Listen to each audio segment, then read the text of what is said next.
लेबरचा बी फेरा फिरलेला आहे आणि ठेकेदारचा बी फेरा फिरलेला आहे आता। अमेरिका क्या कहता था, क्या हो तुम?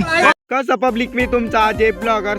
सकाळ डाबा उच्चालन जायचं होतं आपल्या साईटवर, पण तुम्हाला सांगतो आपल्याला ज्या साईटवर जायचं होतं ना ती साईट काय सापडायचं नावच घ्या ना। कारण आपण या गलीनं फिरू डायरेक्ट वाड्या लोक आलतो तरी काय आपल्याला साईट सापडले नाही। मोकार फिरलो तीच साईट सापडली नाही, तर मग आल्यावर माहित झालं इथं आपलं काम कॅन्सल आहे, काम उद्या करायचं। मोकर पाणी पेलो निघालो दुसऱ्या साईटवर। त्या साईटवरती आल्यावर माहिती झालं आपल्याला इथं भरायचे तर फुटिंग उन्हात आणायची का आता गज बांधायचे मोकर। आता गज मोकर गरम असणार आहे तेवढे काय झालं तुम्हाला सांगतो, आमचे ठेकेदार ऊसाच्या कोपऱ्याला जाऊन बसले, सारा लेबर एक ठिकाणी जमा करून मग आपण बिन लाजवून त्यांच्या पैसे जाऊन बसलो। पुढे आपलं मशीन पण आलं होतं बरं का, मग फुटिंग भरायचं काम चालू केलं ना। आपले ठेकेदार 2 बोट करतात म्हणलं आज कोणी सूर्य निघला तेच काय माहित नाही। मग आपण उचलली थापिक म्हणलं कवर लेबर राहायचं होऊन जायचं, आपण पण मिस्त्री मस्त 1000 रुपये रोज चालू आहे ना आपल्याला। पण इकडच्या फुटिंग भरायचं काम झालं होतं म्हणून इकडच्या फुटिंग भरायचं काम चालू होतं, तेवढ्यात आपले सुका पाटील काय म्हणते मिस्त्रीचं काही करणे लेबरचं लय करणे। त्यांचे 2 शब्द ऐकून आमची तर जिरली, मग आपण निघालो घरी। भेट मग आपल्या उद्याच्या परवाच्या मिनी ब्लॉग मध्ये।